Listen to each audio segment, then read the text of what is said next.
श्री स्वामी समर्थ. तुम्ही कितीही प्रयत्न केले तरी समोरची व्यक्ती बदलत नाही का? सतत वाद आणि दुरावाद जाणवतोय, कारण तुम्ही चुकीच्या गोष्टीला अट्रॅक्ट करत आहात. लॉ ऑफ अट्रॅक्शन सांगतं की तुम्ही ज्या गोष्टीवर लक्ष केंद्रित करता तीच वाढते. जर तुम्ही वादावर लक्ष दिलं तर वादच वाढतील. मग हे बदलायचं कसं? कधी विचार केलाय का? आपण का अडकत आहोत? एकाच घरात राहूनही आपण एकमेकांपासून मैलोनमैल दूर आहोत.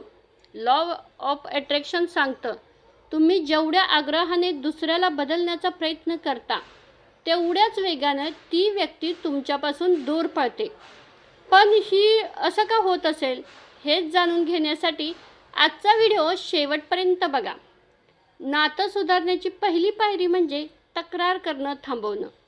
जेव्हा तुम्ही म्हणता ती मला समजून घेत नाही, तेव्हा तुम्ही तीच परिस्थिती पुन्हा निर्माण करता.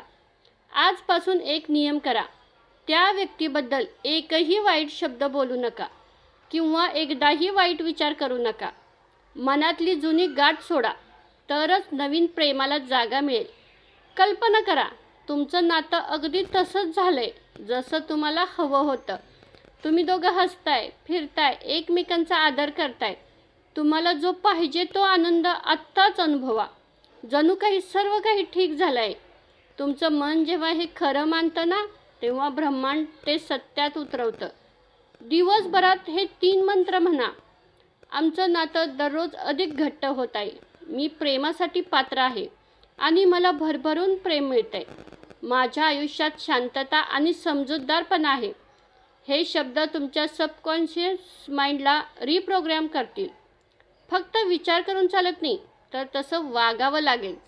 जेव्हा घरात एखादा गैरसमज होतो तेव्हा आपण कोण बरोबर आहे हे सिद्ध करण्यात वेळ घालवत असतो. पण लॉ ऑफ अट्रॅक्शन सांगतं, जेव्हा जे सिद्ध करायचा प्रयत्न करता ती नकारात्मकता अजूनच घट्ट होते. तुम्ही जितकं समोरच्याला दोषी ठरवाल तितकी ती व्यक्ती तुमच्यापासून दूर जाईल. समोरच्या व्यक्तीमध्ये जे गुण तुम्हाला आवडतात त्यांचं मनापासून कौतुक करा. लॉ ऑफ अट्रॅक्शन म्हणजे प्रेमाचा आरसा आहे. तुम्ही जे द्याल तेच 1000 पटीने परत येईल. आजपासून प्रयत्न करा. त्या व्यक्तीला बदला असं म्हणण्यापेक्षा त्यांना समजून घ्या. दिवसातून फक्त एकदा मनापासून विचारा, आजचा दिवस तुझा कसा होता, आणि फक्त ऐकून घ्या. जेव्हा तुम्ही शांतपणे समोरच्याचं ऐकून घेता तेव्हा तुम्ही नकळत त्या व्यक्तीच्या मनाचा दरवाजा उघडता. नातं शब्दांनी नाही आहे तर भावनेने जुळतं. उद्यापासून हा प्रयोग तरी करून बघा. रिझल्ट तुम्हाला स्वतःलाच आश्चर्यकारक मिळेल. लॉ ऑफ अट्रॅक्शनचा एक साधा नियम आहे, जसा तुमचा स्वतःबद्दलचा आदर असेल तसाच आदर तुम्हाला जगाकडून मिळेल. जर तुम्ही स्वतःला गृहीत धरत असाल तर समोरची व्यक्तीही तुम्हाला तीच वागणूक देणार. आज रात्री झोपताना स्वतःला सांगा, मी प्रेमळ आहे, मी आदरास पात्र आहे आणि माझ्या आयुष्यातील सगळी नाती प्रेमानं भरलेली आहेत. ज्या दिवशी तुम्ही स्वतःच्या आनंदासाठी कोणावरही अवलंबून नसाल त्याच दिवशी तुमची नाती आपोआप सुधारायला सुरुवात होईल. हे खरं आहे. तुम्ही करून तरी बघा.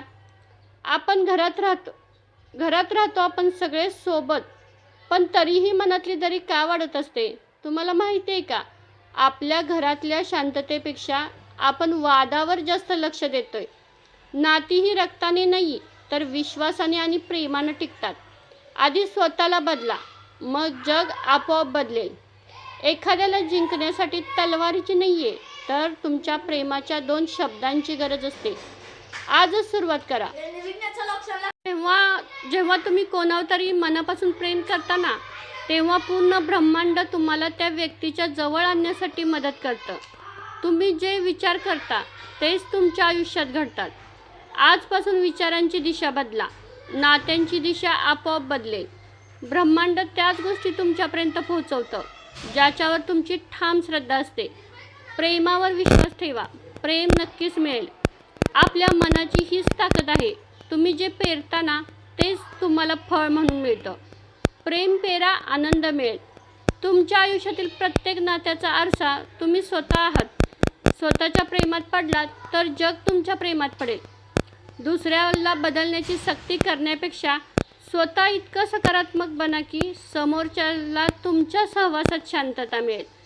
परिस्थिती कठीण असू शकते, पण तुमचे विचार त्यापेक्षाही प्रबळ आहेत. आजचा दिवस एका नवीन सुरुवातीचा आहे. जेव्हा तुम्ही समोरच्या व्यक्तीकडे राग सोडून कृतज्ञतेने बघता, तेव्हा ती व्यक्ती आपोआप बदलू लागते. नातं हे बदलायचं नसतं, तर ते फुलवायचं असतं. विश्वासाचा धागा कच्चा असेल तर तोडावा लागत नाही, तो स्वतःहून तुटतो. पण जर तो प्रेमाच्या धाग्याने गुंफलेला असेल तर तो काळाच्या पलीकडे टिकतो. लॉ ऑफ अट्रॅक्शन म्हणजे केवळ मागणं नाही आहे, तर मिळाल्याबद्दल आत्ताच कृतज्ञ असणं आहे.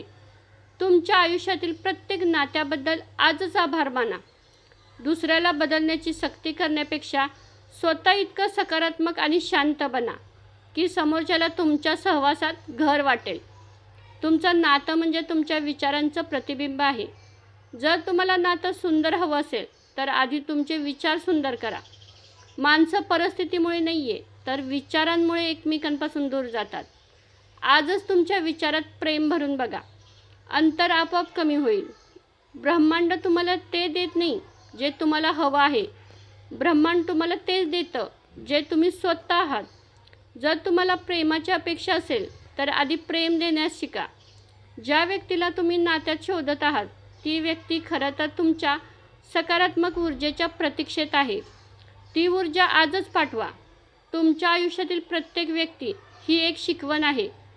कोणाकडून तरी तुम्हाला प्रेम करायला शिकायचं आहे, तर कोणाकडून तरी स्वतःचा आदर करायला. दुसऱ्याला माफ करणं म्हणजे समोरच्यावर उपकार करणं नाही, तर स्वतःला त्या रागाच्या बेड्यातून मुक्त करणं आहे. माफी हीच नातं टिकवण्याची पहिली पायरी आहे. ज्यांच्यावर आपण मनापासून प्रेम करतो ना, त्यांच्या चुका विसरणं हे दुबळेपणा नाही आहे, तर त्या नात्याप्रती असलेला तुमचा मोठेपणा आहे. राग हा विखारी असतो, तो समोरच्यापेक्षा स्वतःलाच जास्त जाळतो. आज त्या रागाची राख करा आणि एक प्रेमाचा दिवा लावा. गेलेला काळ बदलता येत नाही, पण येणाऱ्या भविष्याला प्रेमाच्या रंगात रंगवता येतं. उद्याची सुरुवात एका गोड संवादाने करा. माणसं कधीच पूर्ण नसतात, पण आपल्या प्रेमानं आपण त्यांना परिपूर्ण करू शकतो. नवीन सुरुवात करण्यासाठी एका निस्वार्थ स्वारीची किंवा थँक्यूची गरज असते. जुने वाद मिटवायला वेळ लागतो, पण नाती टिकवायला फक्त एका सकारात्मक विचाराची गरज असते. आजच तुमच्या मनाचे दरवाजे उघडा. नाती ही फुलांसारखी असतात. त्यांना रोज प्रेमाचं पाणी घातलं नाही ना, तर ती कोमेजून जातात. आज तुमच्या शब्दातून प्रेम व्यक्त करा. तुम्ही जे मिळवू इच्छिता ते आधी त्यांना देऊन बघा. प्रेमाचा नियम आहे, तुम्ही जे द्याल ना तेच तुम्हाला मिळेल. आपल्या माणसांना सोडून जाणं सोपं असतं, पण त्यांना समजून घेऊन सोबत राहणं हे खरं यश आहे. लक्षात ठेवा, नाती ही आपल्या आयुष्याची शिदोरी आहे. ती जपायला शिका. आणि आता जाता जाता एकच सांगते, राग सोडून माफीचा आहात पुढे करा. कारण नाती ही जिंकायची नसतात, तर ती निभवायची असतात. माणसं तुटण्यासाठी नसतात, तर ती जोडण्यासाठी असतात. आज रात्री जेवताना एक तरी चांगली गोष्ट त्या व्यक्तीबद्दल बोला. बघा घरातलं वातावरण कसं बदलता येतंय. चला तर मग पुन्हा भेटूया अशाच एका नवीन विषयावर. तोपर्यंत मस्त आयुष्य छान जगा. धन्यवाद.